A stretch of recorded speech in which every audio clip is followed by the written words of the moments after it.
Estudar a Bíblia, estudar a Bíblia, estudar a Bíblia na escola dominical.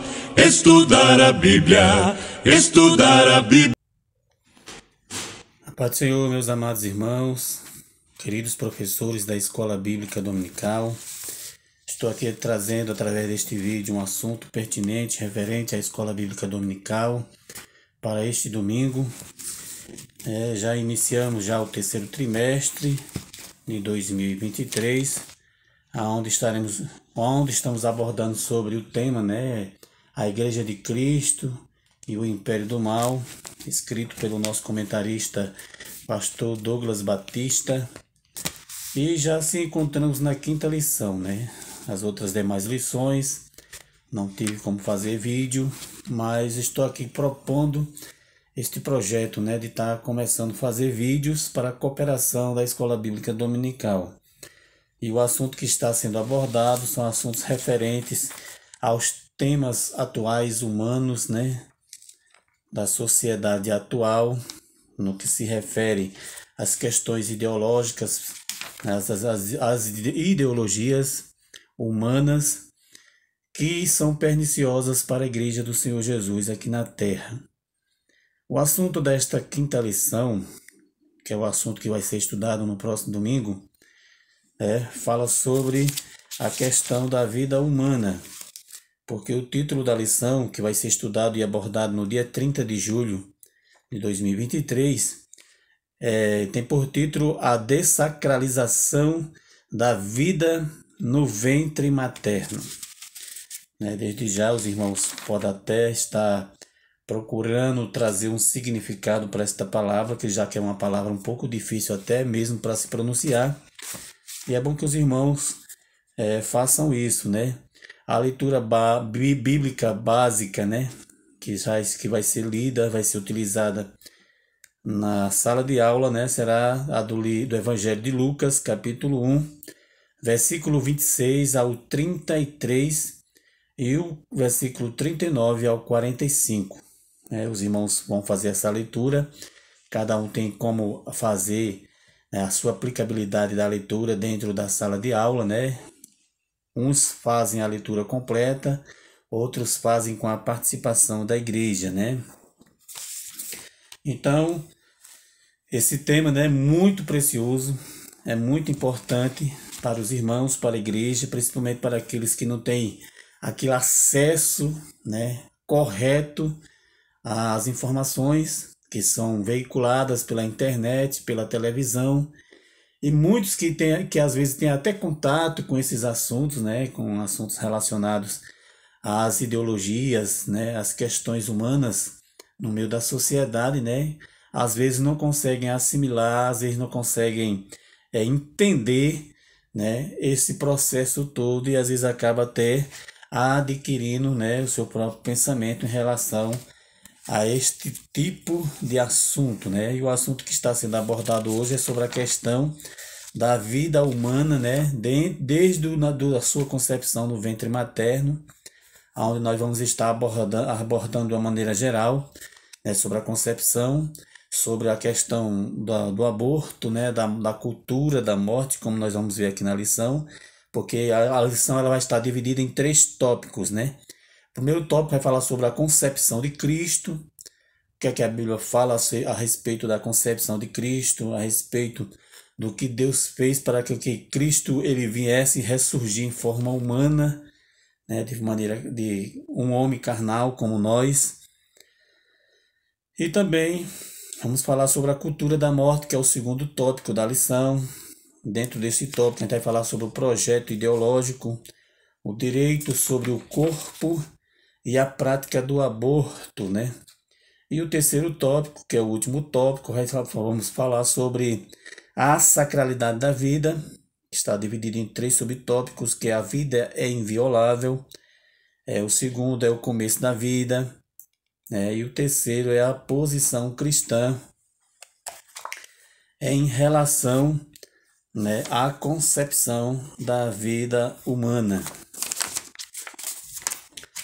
O autor, né, como nós podemos ver, todo comentarista, né, um comentarista traz uma introdução, mas também o primeiro tópico da lição já serve-nos também de introdução ao estudo que nós vamos fazer, porque o comentário, né, que o nosso Douglas, o querido professor, o pastor Douglas Batista nos traz, em primeira parte ele fala sobre a concepção de Cristo, né? Nós sabemos que Deus, como diz a própria introdução da revista, da lição, Deus é o autor supremo da vida, como está escrito lá em Gênesis, capítulo 2 e versículo 7. Por isso, as Escrituras valorizam desde a concepção no ventre humano. Salmo 139, do verso 13 ao 16. Quando nós lemos o Salmo 119, vamos ver uma descrição maravilhosa que o salmista Davi fala sobre a geração, né, do ser humano no ventre materno. O salmista Davi, ele faz uma descrição bem detalhada, né, a respeito desta concepção. O Salmo 139, verso 13 ao 16, é muito bom que os irmãos também, de uma maneira rápida, né, já que o tempo é um pouco bem resumido para se dar aula na escola dominical, mas que os irmãos, né, saibam aproveitar esse tempo para estar falando, né? O Salmo 139, versículo 13 ao 16, nos diz assim: nem ainda, pois possuíste o meu interior, entreteceste-me no ventre da minha mãe.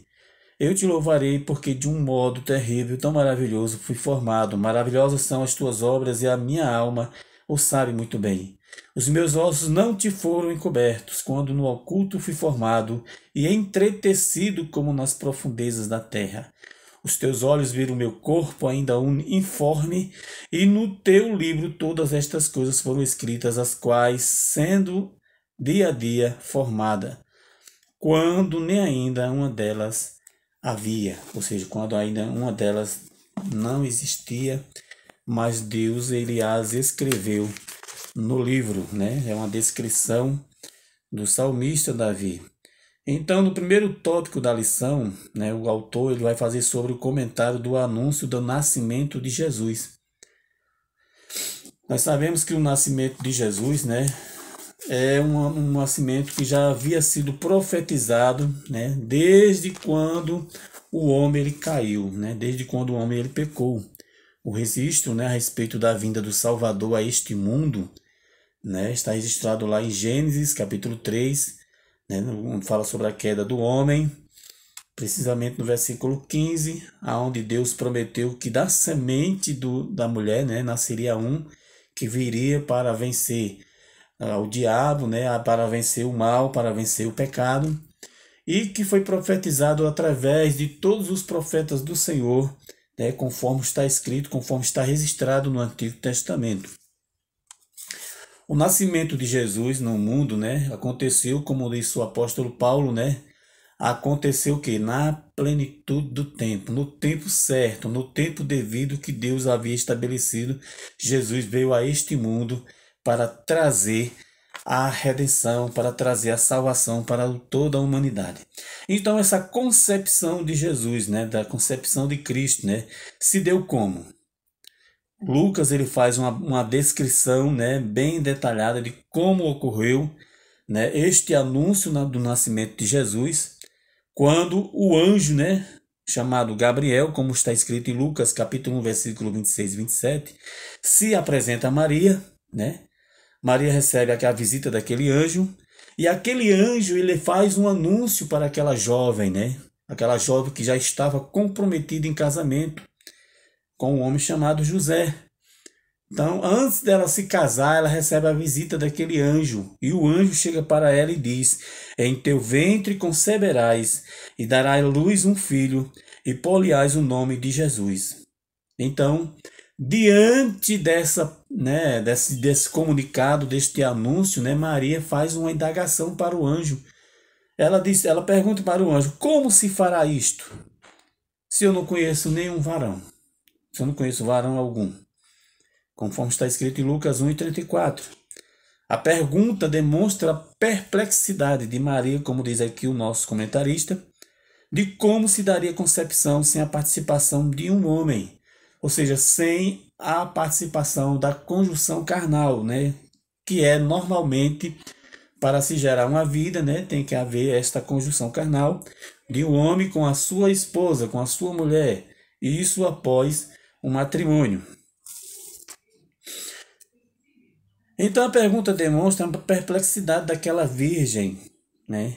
No Evangelho de Lucas, a menção à cidade de Nazaré é profética, pois o Cristo seria chamado de Nazareno, conforme Mateus capítulo 2, versículo 23. E Lucas ainda enfatiza a virgindade da donzela e a descendência de José da casa de Davi. São fatos que estão relacionados à cultura do momento, né? A questão de Israel, das profecias, daquilo que Deus havia anunciado através dos profetas sobre o nascimento do Messias, né? De que ele seria nazareno, ou numa linguagem bíblica do Antigo Testamento, do Velho Testamento, ele seria o quê? Um nazireu, podemos dizer assim, uma pessoa consagrada, uma pessoa exclusiva enviada por Deus para executar um plano divino, assim como Deus fez na época de Israel, quando Deus enviou um filho para Manoá e sua esposa, a qual colocaram o nome de Sansão. Ele foi separado para ser o nazireu de Deus, embora que ele não cumpriu com os requisitos da lei que se falava a respeito do que o nazireu deveria fazer. Mas Jesus veio, né, para ser esse nazireu de Deus escolhido para executar o plano divino de Deus aqui na terra. Então, quando Lucas faz essa referência à cidade de Nazaré, está se referindo ao nazireado, ao nazireu de Deus. E ainda Lucas também, para enfatizar a virgindade de Maria, né, da donzela, como diz aqui em Lucas 1:27, ele fala que era uma mulher virgem da descendência de José da casa do rei Davi. Então, Lucas também faz uma referência, né, genealógica, né, enfatizando que aquela concepção, que aquela criança que haveria nascer do ventre daquela jovem, ela era realmente uma herdeira, né, do povo de Israel, principalmente da casa de Davi, da realeza davínica, das promessas que Deus havia estabelecido através daquele homem chamado Davi, que era o homem segundo o coração de Deus. Então, na primeira parte, né, o comentarista fala sobre o anúncio do anjo Gabriel, né? Os irmãos podem até explicar isso, né, na sala de aula, de uma maneira bem mais resumida. E a miraculosa concepção, né? Lucas 1:35 fala: descerá sobre ti o Espírito Santo, e por isso declarará que o menino, o santo, será chamado o Filho de Deus. Para poder Maria acreditar, crer de que era realmente Deus falando com ela através do anjo, ela pede um sinal, né? E o sinal, qual seria o sinal que o anjo deu para ela? O anjo anunciou de antemão, antes de todos, o anjo anunciou de antemão que a sua prima Isabel também havia concebido um filho.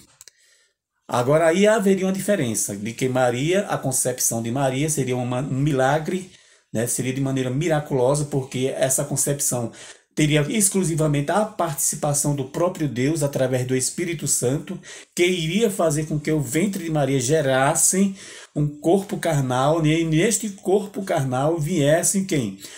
A própria pessoa de Deus, né? O próprio ser divino sendo encarnado ali para se tornar homem como nós, diferentemente do que aconteceria do anúncio como ele fez de Isabel, porque a concepção de Isabel, mesmo na tenra idade que ela já estava, ela foi concebida de uma forma natural, juntamente com o seu esposo, né? Embora que tinha propósitos também de Deus fazer com que aquela criança que estava nascendo no ventre de Isabel seria o precursor do Messias, né? Seria o anunciador, o preparador do caminho do Messias, conforme profetizado pelo profeta Isaías.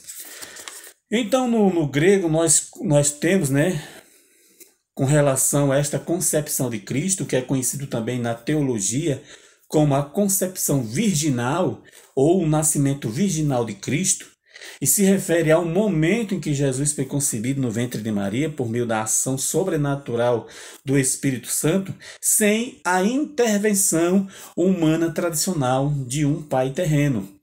Então, no grego, nós encontramos 4 palavras relacionadas para enfatizar, né, o nascimento de Cristo ou a encarnação de Cristo, né? A primeira palavra que nós temos no grego é a kenosis, ou kenosis, né, que é o termo que significa o autoesvaziamento de Cristo, né, porque a palavra kenosis significa esvaziar, andar, rebaixar ou humilhar. Este termo foi usado pelo apóstolo Paulo no capítulo 2, versículos 6 e 7, né, da Epístola aos Filipenses, Filipenses 2, 6 e 7, para descrever como Jesus voluntariamente esvaziou-se de suas prerrogativas divinas, sem deixar de ser Deus, para rebaixar-se à condição de homem, processo de humilhação do Filho.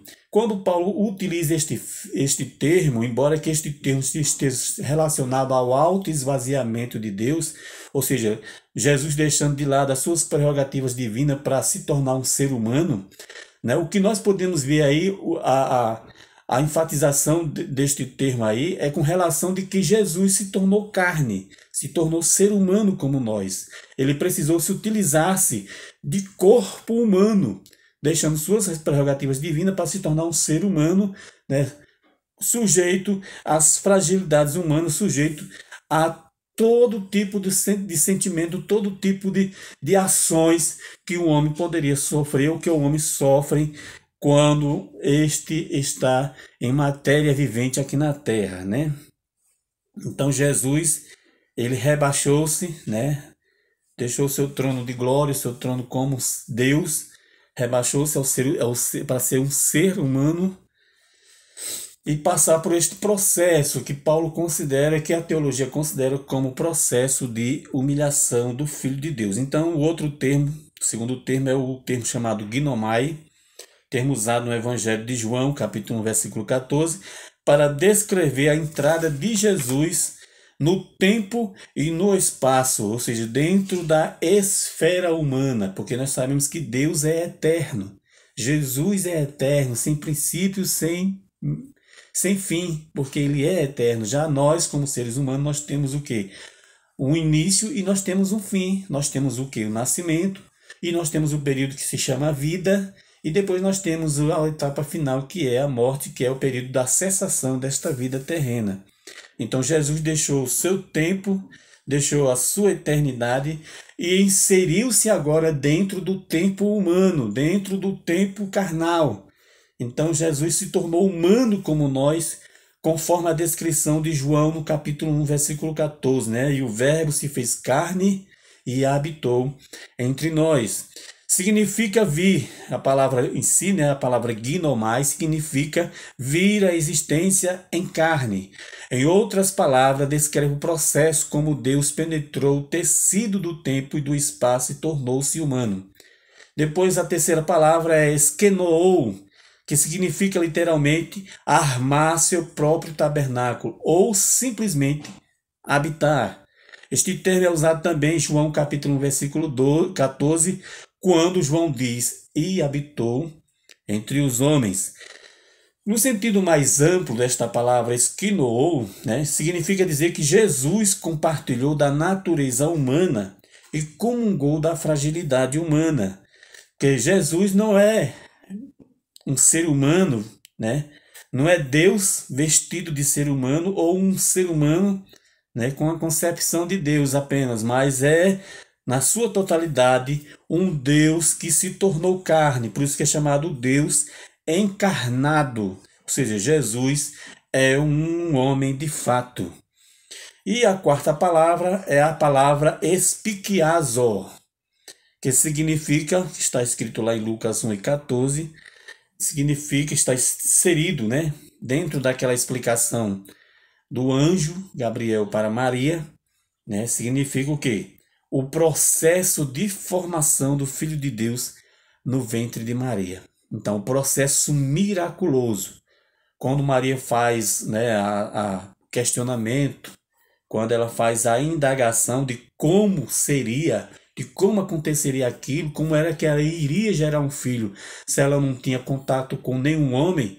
Então o anjo, né, ele dá a entender a Maria que seria de maneira miraculosa. E dentro desta palavra espiquiazo, né, também traz um significado de que aquela ação miraculosa de Deus, né, seria o que? Uma sombra, né? Como diz a própria palavra, ser engolida por uma sombra ou ser envolvida numa nuvem, assim como Deus envolveu o tabernáculo numa nuvem de glória, quando Deus de fato estabeleceu o tabernáculo através de Moisés lá no deserto e quem precisou se manifestar no meio do povo de Israel. Então Deus se manifestou através de uma nuvem de glória no meio do povo, no meio das tribos. Assim também, Maria seria envolvida com a sombra do Altíssimo. Então, esses são os argumentos que nós poderemos utilizar para falarmos sobre a questão do nascimento de Jesus. E dentro desses argumentos, de explicar como se deu, como nós devemos tirar uma aplicabilidade. Qual seria a aplicabilidade? De que este evento, né? De que este evento do nascimento, da geração da vida humana, né? Ela não acontece com alguns dias depois, como explica alguns cientistas. Uns dizem que é na 8ª semana, outros dizem que é na 24ª semana, outros dizem que é em tantas semanas, e não há um conceito concreto e correto para explicar como de fato, né, é concebido, ou a gente tem o conceito de saber a partir de que tempo é que realmente um embrião ele é considerado uma alma vivente, uma vida, né? Mas dentro das escrituras sagradas, mediante o que nós já lemos e falamos, né, a partir do momento da concepção, é o momento em que se inicia uma vida, porque Jesus, quando ele nasceu, quando ele foi gerado no ventre de Maria, ele não veio surgir apenas com algumas semanas depois, mas a partir do momento da concepção miraculosa de Deus, através da operação divina do Espírito Santo, de fato Jesus ali já era um ser vivo carnal dentro daquela mulher. Então esse evento demonstra a intervenção direta de Deus na vida humana, estabelecendo a base para a concepção miraculosa de Jesus. Amém? O segundo tópico, nós fala sobre a cultura da morte. O primeiro subtópico fala sobre o projeto ideológico. A cultura da morte é um conjunto de ideias que visa modificar o conceito bíblico da vida. Entre suas pautas estão a legalização do aborto, né, da eutanásia e a apologia ao suicídio e o controle da natalidade. Então, né, essa cultura da morte, né, uma expressão muito frequentemente usada, né, nos dias atuais para descrever o conjunto de valores, práticas e atitudes que promovem a desvalorização da vida humana em várias formas. Ela refere-se a uma mentalidade e a um sistema de crenças que consideram a morte como uma solução aceitável para certos problemas ou circunstâncias, né? Dentre elas a questão do aborto. Por que o aborto está inserido dentro da cultura da morte? Porque o aborto, né? Nós sabemos que o aborto é o quê? É a interrupção voluntária ou involuntária da existência de uma vida, né? Ou seja, a interrupção da vida de um feto, de uma criança que ainda está sendo gerada, ainda está sendo entretecida no ventre de uma mãe, de uma mulher. Então, a partir do momento que esta vida ela é interrompida, né, é considerado um aborto, seja ela de forma involuntária, né, por questões involuntárias, sem o consentimento, sem a vontade da mãe, né, do ser materno, mas também pode ser uma questão de voluntariedade, né, em que uma determinada pessoa, né, uma mãe que tem um feto gerado dentro do seu ventre, né, uma vida dentro do seu ventre uterino, né, esta mãe voluntariamente quer interferir na existência desta criança, né, da geração, do nascimento desta criança. E então, nos dias atuais, através dos sistemas ideológicos e políticos, né, progressistas, né, tem se infiltrado este pensamento no meio da sociedade, fazendo trazer em si a desvalorização da vida humana. Então, dentre elas está a questão do aborto. O que é o aborto? Né? Aquilo que eu já expliquei. Né? O que resulta na interrupção deliberada da vida de um feto em desenvolvimento dentro de um útero materno. Na cultura da morte, o aborto é promovido como um direito da mulher sobre o seu corpo, ignorando a vida e a dignidade do nascituro. No entanto, a Bíblia nos ensina que a vida humana é sagrada. É criada à imagem e semelhança de Deus. No Salmo 139, versículo 13 ao 16, que foi aquilo que eu li, né, na introdução, revela que Deus conhece e forma o ser humano desde o seu ventre. O livro de Jeremias, capítulo 1, versículo 5, afirma que Deus conhece e escolhe os indivíduos antes deles serem concebidos. Essas referências bíblicas destacam a importância e a santidade da vida humana na sua concepção, porque o próprio profeta Jeremias, né, ele registrou, né, de que antes que ele fosse gerado, né, Deus já o conhecia. Isso significa dizer que o ser humano ele não passa apenas a existir a partir da concepção, né, a partir da geração no ventre, mas antes delas serem concebidas, né, Deus já havia determinado a existência deste ser humano. Com relação ao aborto, né, com relação à fecundação do embrião, né, eu tenho em mãos aqui, né, uma fonte, né, do próprio escritor Douglas Batista, em um outro livro, né, ele fala sobre os valores cristãos. Douglas Batista ele diz assim: fecundação, embrião e feto são os nomes dados, né, às 3 etapas da gestação. O período gestacional é composto de 40 semanas que são fundamentais para a formação do bebê. Após o ato sexual, o espermatozoide sobrevive em média 72 horas, ou seja, cerca de 3 dias, dentro do corpo da mulher à espera que um óvulo seja liberado pelo ovário. O óvulo, depois de ser liberado, está disponível para ser fecundado apenas entre 12 ou no máximo 24 horas. A fecundação ocorre na união entre este óvulo e espermatozoide, que dá origem ao zigoto que se instala no útero após uma série de divisões celulares. O termo embrião é usado para definir um organismo que está nos primeiros estágios de desenvolvimento, e ele é formado 24 horas após a fecundação. O período do desenvolvimento do feto decorre da 8ª semana até o nascimento, e é um tempo de crescimento e desenvolvimento. Neste tópico, analisaremos em qual dessas 3 fases se dá o início da vida. Então, está bem explicado aí o que é embrião, o que é feto, né, e o que é fecundação. Né? Fecundação tem a sua etapa, né, que varia entre 3 dias, sendo que esta fecundação ela ocorre através da união do óvulo com o espermatozoide. Depois que essa união ela é feita, é constituído agora o quê?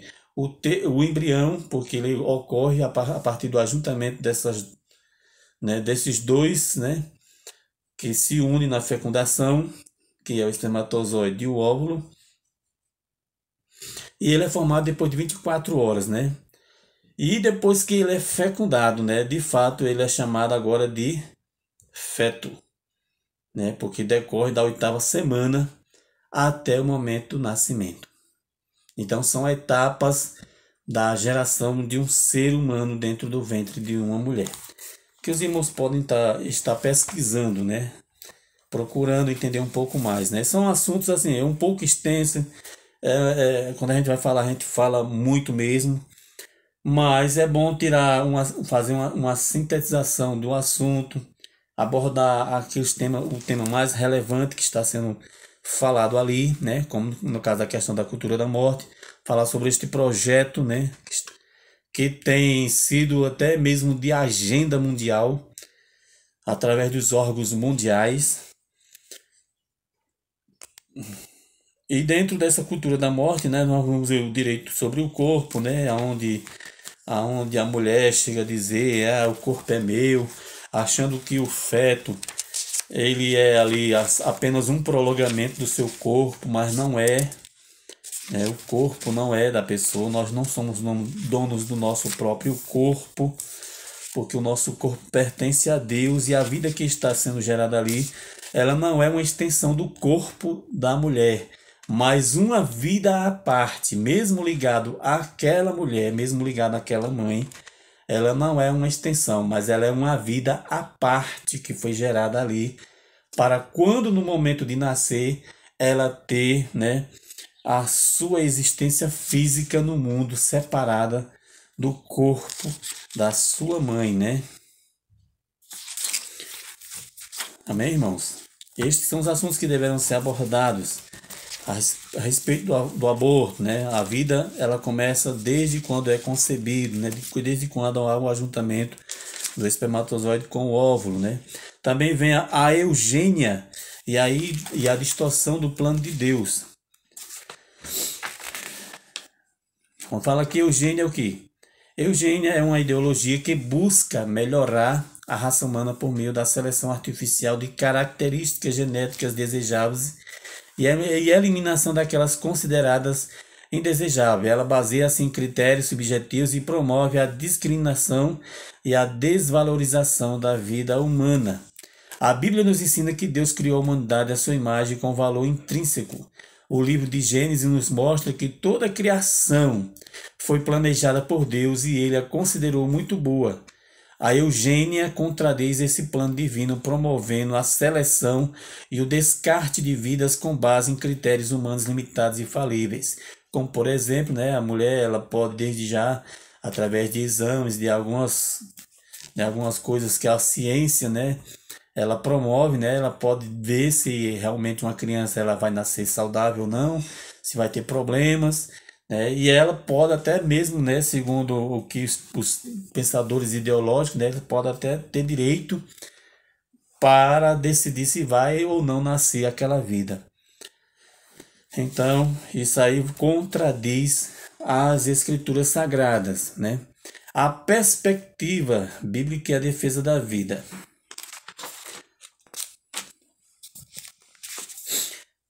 A prática do aborto, né, como já foi falado, e a questão do suicídio assistido e a eutanásia, né? O aborto é a interrupção de um ser que ainda vai nascer. A eutanásia, né, é outra forma de fazer com que uma vida também deixe de existir, como por exemplo, alguém em um estado terminal, de uma doença terminal, né, por meios de alguns meios, né, alguém pode decidir se aquela pessoa vive até seu momento final, ou então se pode ali promover a interrupção daquela vida para que ela não venha sofrer mais com o sofrimento das dores, da enfermidade, daquele estágio final.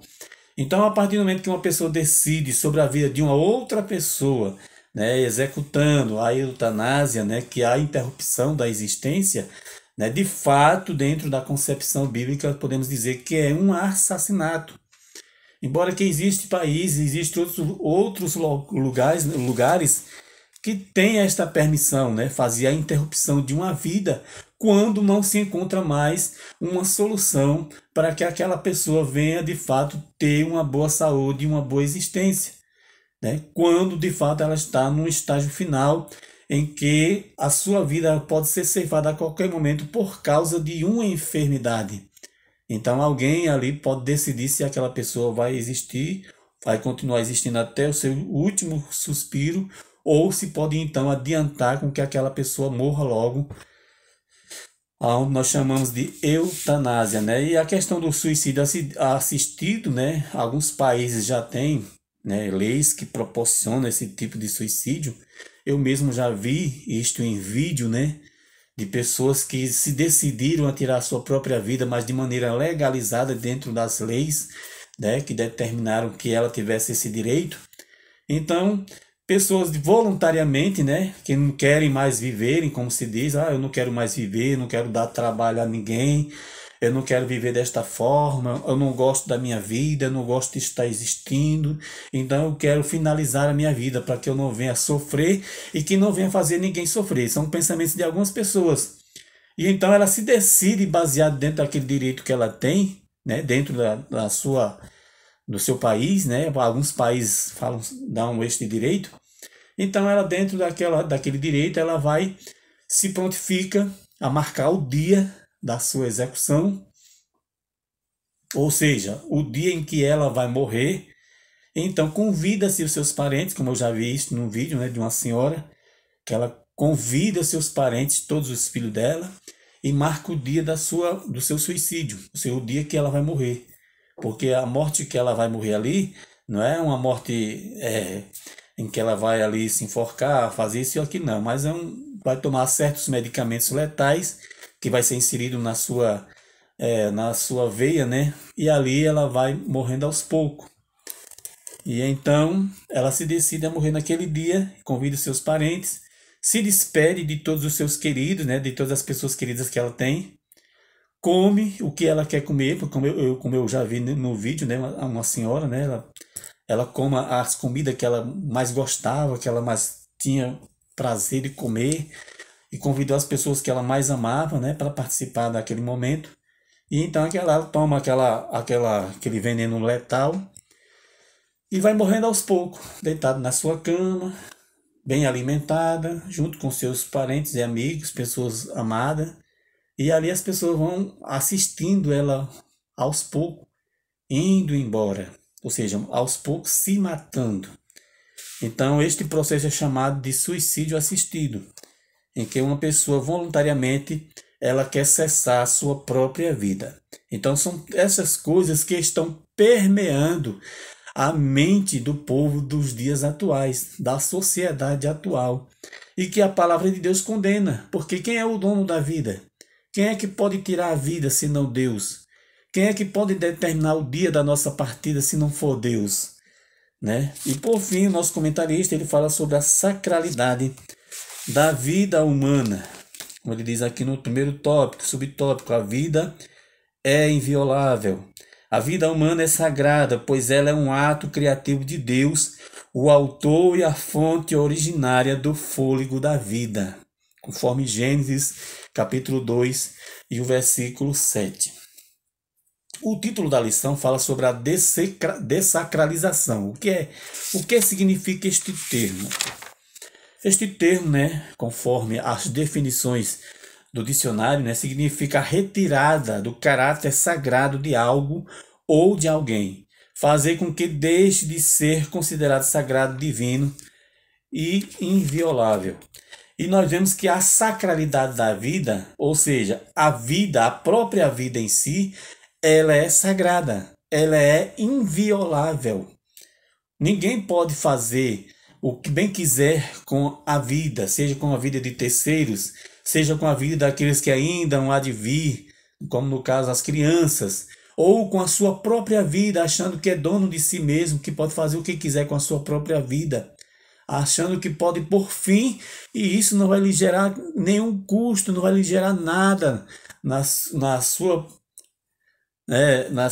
vamos chamar assim, mesmo na sua interrupção, mas não vai lhe causar danos nenhum futuramente, né? Alguns pensam que a cessação da vida é apenas física, e nós sabemos que o homem, ele não é apenas constituído de parte física, mas também de parte espiritual, porque o fôlego que habita em nós, da existência humana, da vida humana, ela vem de Deus, né? Conforme diz a própria palavra de Deus, que o fôlego, a inspiração, a respiração de Deus que está no homem volte para Deus, que o deu, e aquilo que foi constituído com matéria humana, carnal, que nós somos, o corpo, que é o invólucro, ele volta para o pó, porque foi lá do pó que Deus constituiu o homem.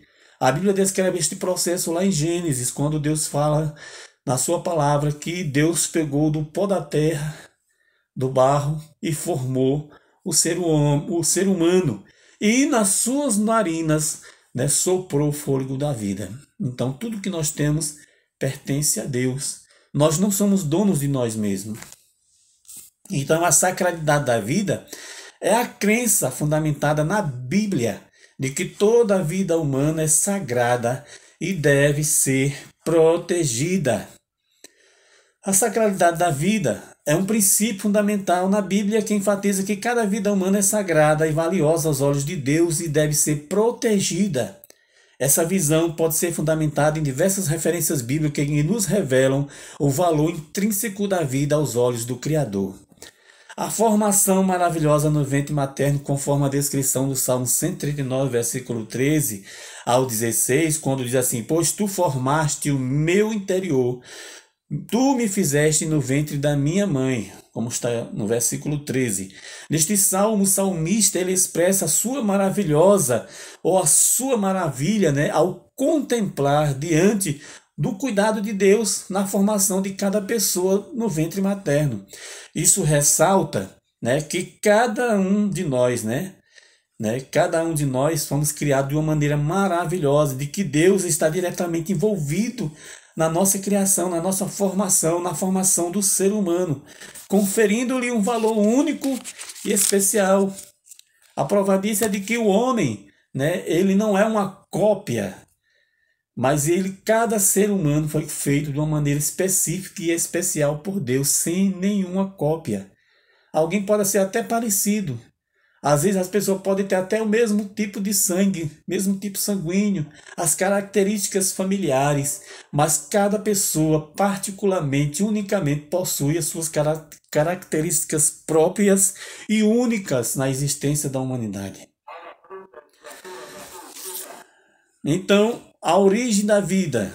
Eclesiastes capítulo 12, versículo 7 nos diz assim: e o pó volte à terra como era, e o espírito volte a Deus que o deu.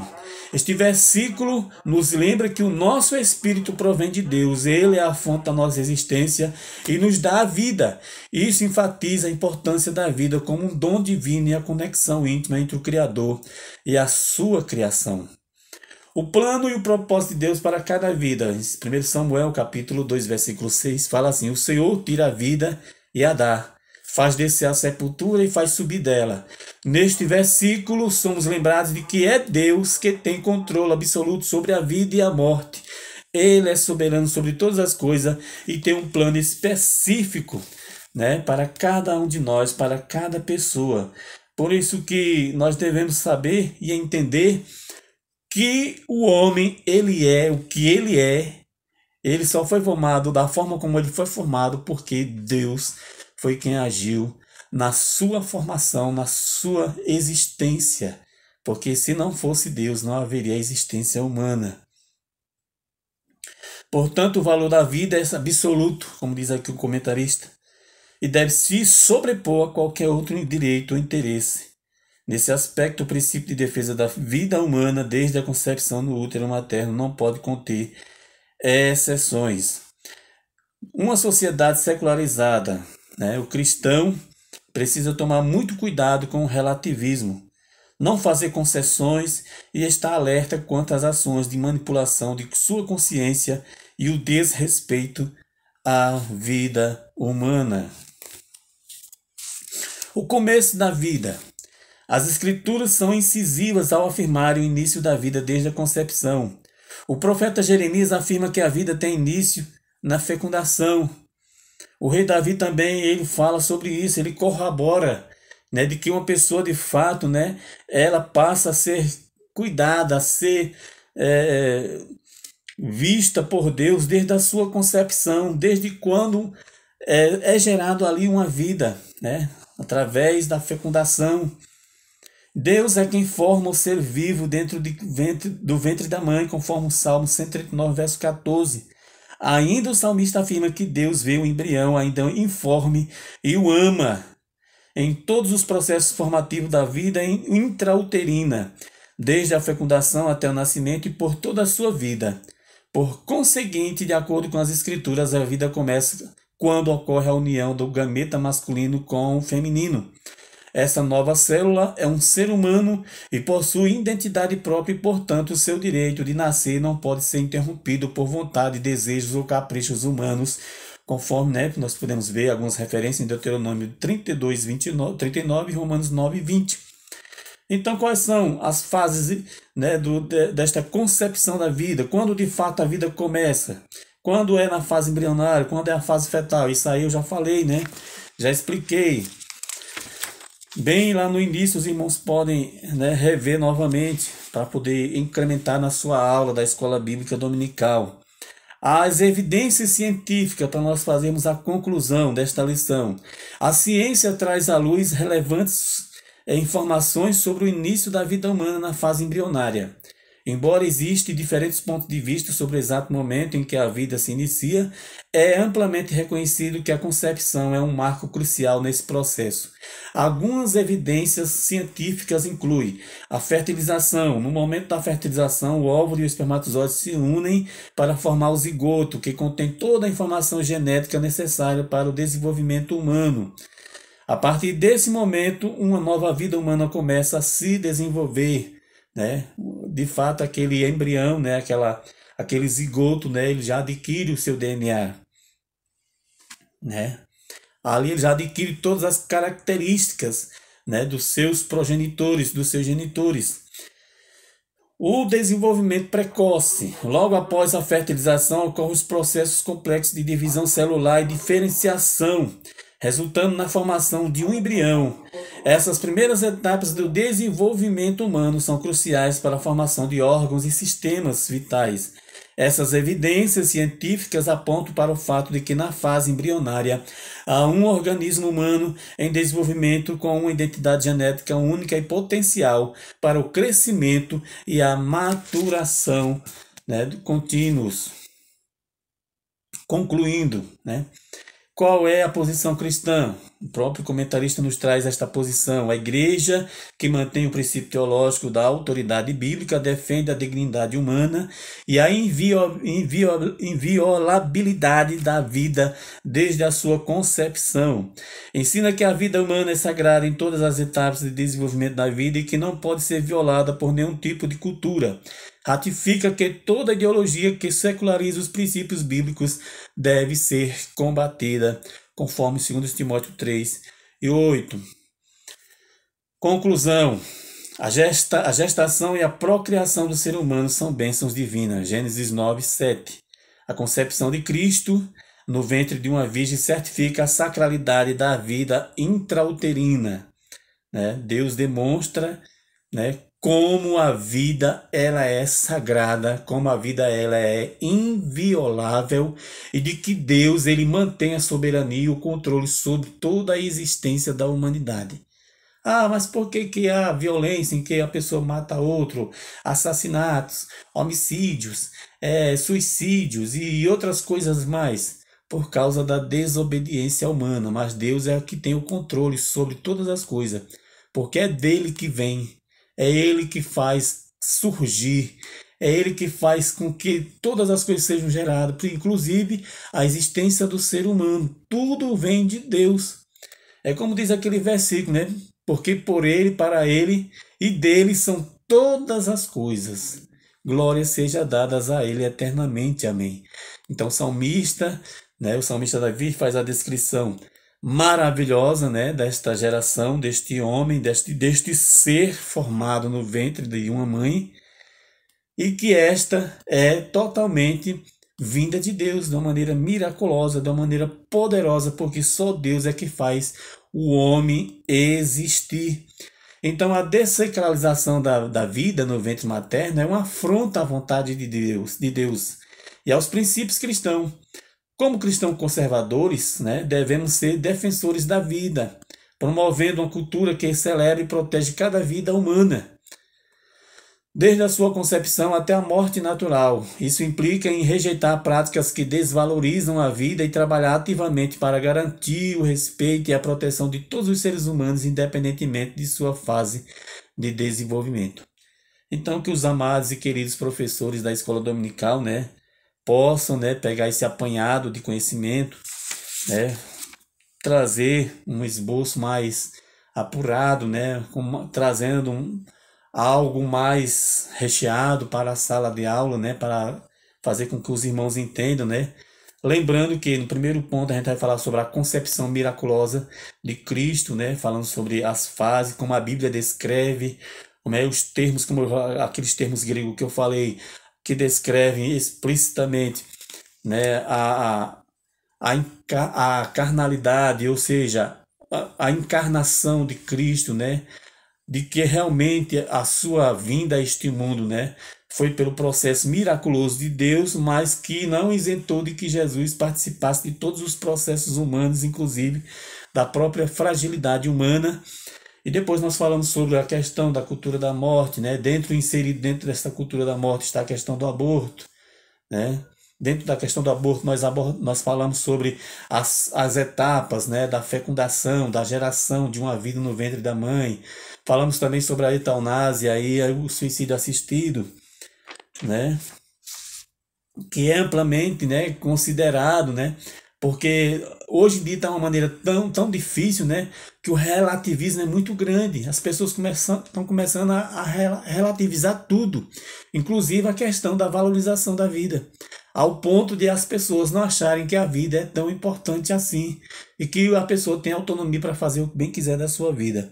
E o terceiro tópico, que foi o último tópico, fala sobre a sacralidade da vida, em que tudo na existência, principalmente a vida humana, ela vem de Deus, pertence a Deus e ela só pode voltar para Deus conforme a vontade do próprio Deus, né? Como está escrito lá em Eclesiastes, né?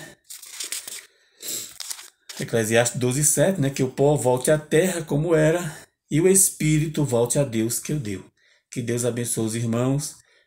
Eu espero que aquilo que eu falei aqui neste vídeo, né, possa ajudar de maneira gloriosa, né, aos irmãos nas suas atividades pedagógicas da Escola Bíblica Dominical. Amém, meus irmãos? Que Deus abençoe e a paz do Senhor Jesus.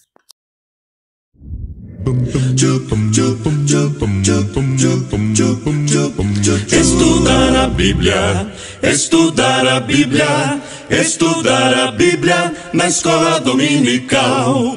Estudar a Bíblia.